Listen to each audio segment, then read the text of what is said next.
Hold on. Let me make sure y'all are seeing what I'm seeing right now. Because we got a man, a professional boxer, who sat down on camera, looked another fighter dead in the face, and said, make the fight at 147. And I'm going to box your head off. Do your best. 147. Let's make the fight Listen, happen. not even joking. No catch weight mentioned, no rehydration clause mentioned, no conditions, just make the fight. And now, this same man is on interview. If you can make 147, make 147. You can make 147 against Conor. That means you can make the weight. So if you can make the weight, then why not fight, take their belts, fight Ryan, and fight Devin at their weight? Because once again, I'm not a 147 pounder. I'm actually a lot smaller than them guys that's fighting at 147 pounds. So I get it. I understand what you're saying. But what I'm trying to understand is, and I answered your question, answer mine. Why am I the only fighter that y'all want to fight at 135, 140, and 147? Why do I got to fight 3 different weight classes for everybody else satisfaction? Yeah. He was talking about how people are forcing him to go to 147 pounds. Talking about why does he have to be the one to fight in 3 different weight classes when nobody asks anybody else to do it? Bro, we have the receipts. We have you on camera in 4K saying it yourself. So today we're going to sit down, go through the clips, break down exactly how Shakur Soft Touch Stevenson went from calling out Conor Benn at 147 pounds to playing the victim like he never said it. Let's get into it. What's good, everybody? Welcome back to the channel. I'm Jay, and this is our 2 cents, where we talk everything boxing, and everybody's entitled to their own opinion. If this is your first time here, make sure you punch that like and subscribe button so you don't miss a video, and make sure you let me know and drop it below your 2 cents as I go throughout the video. Be sure to punch the like and subscribe button. Also, if you want to support the channel, you can hit the Cash App at $2 cents boxing, or you can hit the heart with the $sign below and leave a special thanks. Let me know you enjoying the content. Now, let's get into the topic. So, recently, Shakur Stevenson sat down for an interview with Showbiz the Adult. And in this interview, Shakur is basically saying that people are trying to force him up to 147 pound division. He's talking about how he's a little guy. He's saying it's business at the end of the day. And he's asking, why does he have to be the one to fight in 3 different weight classes? Okay, but no disrespect, right? Why are you not asking anyway to fight at 122, 126, and 130? He should fight at 130. Why? I never heard or wait a minute. Don't go to 130 yet until Bam Rodriguez. I want to see him against Bam Rodriguez.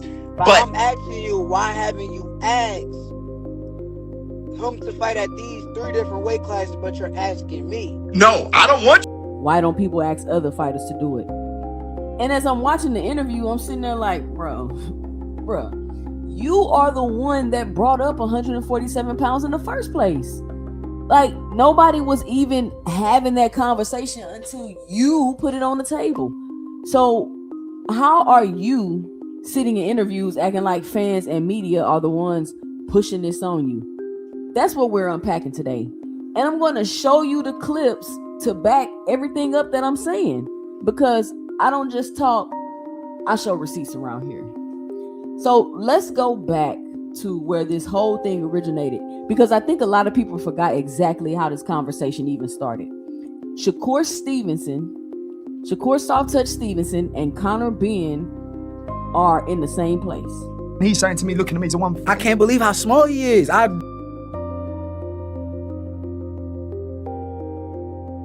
It's like, it's a shock to me. That's fine. That's fine. But up to 160. And Shakur is sitting right next to this man, sizing him up.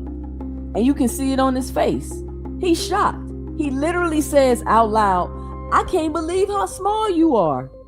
He's looking at Ryan Garcia too. I can't believe how small he is. Like in his head, because these guys are fighting at higher weight classes, he thought they were going to be physically bigger than him. And when he gets next to them, he's like, "Oh, you're not even that big." Now, this is important because this is the moment where Shakur, not the fans, not the media, not Conor Benn's team, Shakur Soft Touch Stevenson is the one who plants the seed. He looks at Conor Benn, sizes him up, decides he's not that big, and says, "Make the fight at 147. Check it out. We're boxers. You're fighters, yeah. Let's keep it boxing. You're a boxer, I'm a fighter. Come in and fight me, and I'm going to box your head off. You do that, and I'll come there and take your head off. And I'm going to box your head off. You do your best. 147. Let's make the fight happen. No, Right there. That's it. That's the moment. No conditions attached. No asterisk. No, "Oh, but I need a rehydration clause." Just make the fight at 147. And he said it with confidence like he meant it. So when he's on Showbiz The Adult talking about why is everyone pressuring him to go to 147, I need him to go back, watch this clip, because nobody put that in his head. He said it himself. Now, here's where it starts to get complicated. And honestly, this is where I think people really started calling Shakur a hypocrite. Because now, after saying make the fight at 147, Shakur is talking about how if he goes up to 147, he's going to want a rehydration clause. He's saying it's business. He's saying he's a little guy and he needs protection at the weight class. And listen, I've given y'all my thoughts on rehydration clauses before. That's why that's a whole separate conversation. That's another video. But the reason I'm pressing Shakur specifically on this is because what he said about the rehydration clauses before any of this came up. Check it out. If you go watch when Ryan fought Tank and you watch when Devin fought Tank, and you see like the people. size, the how good he's feeling. Like you could tell he's feeling good on that night. Like the weight and everything. Like I think that nah, that's some bullshit. That's some like I need an advantage.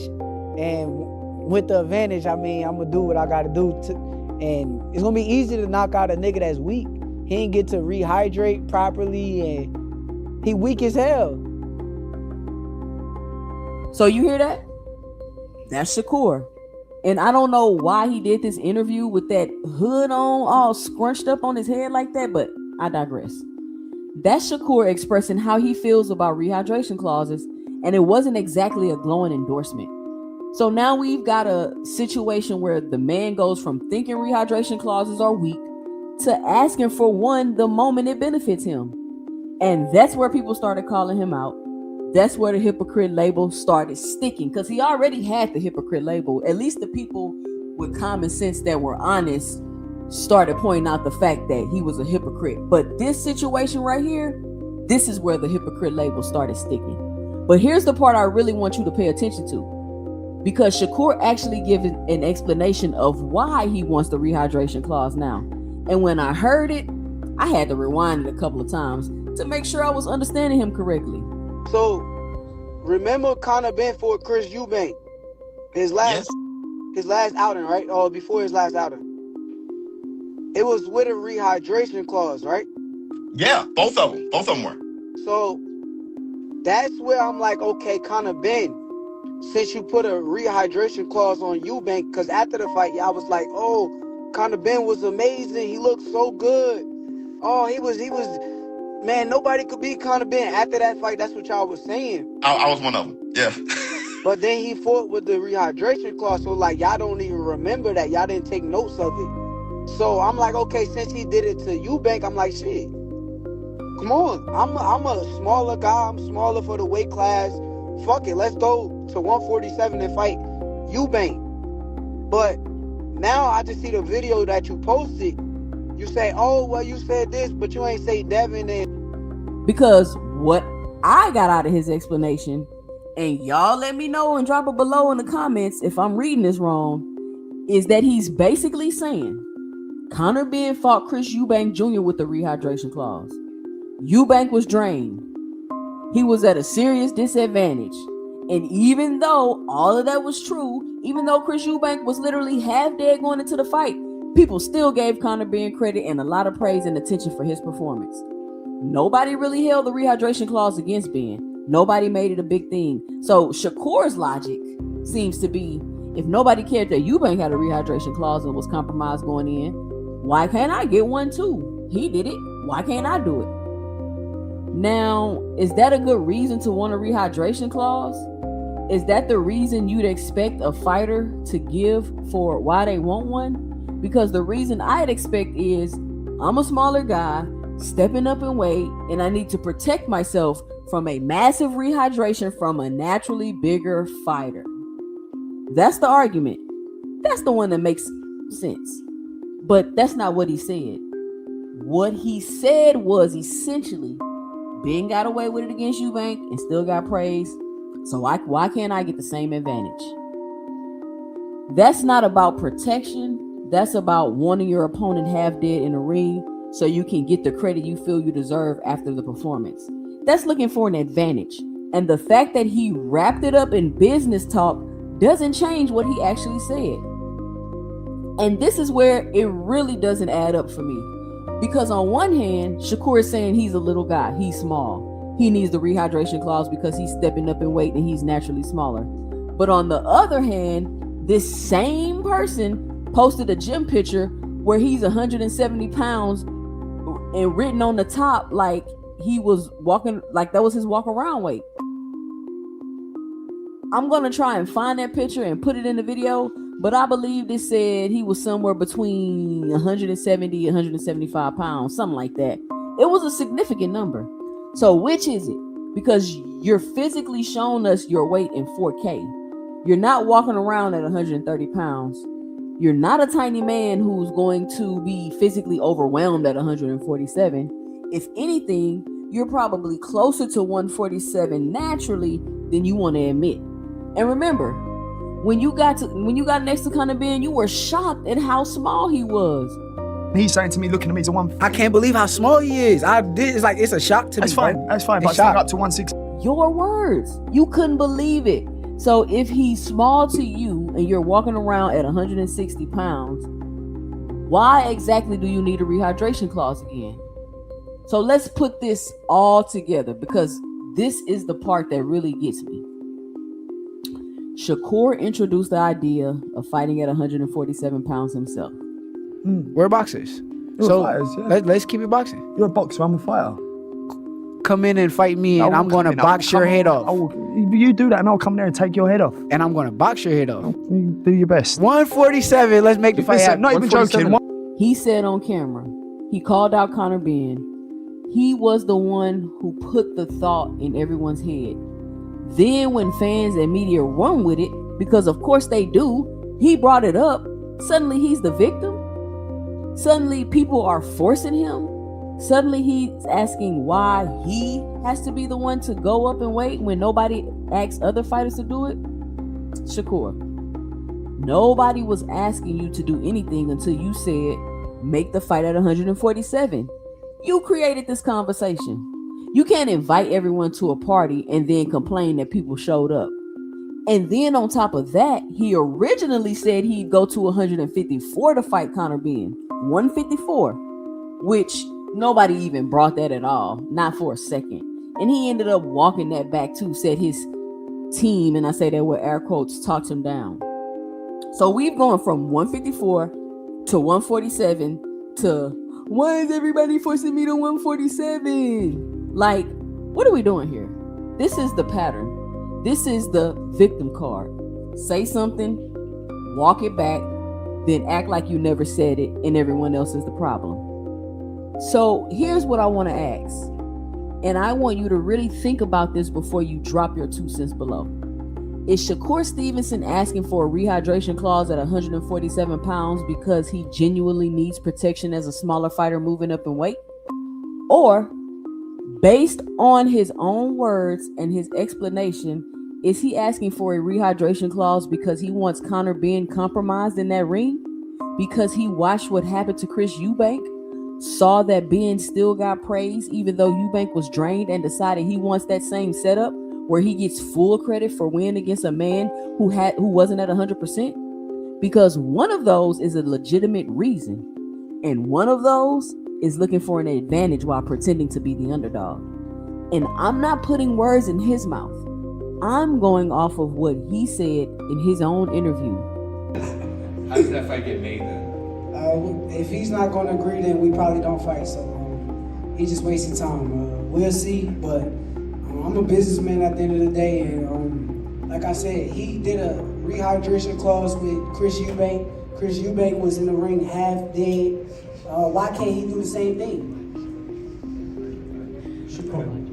With his own explanation, in his own words. You tell me which one it is.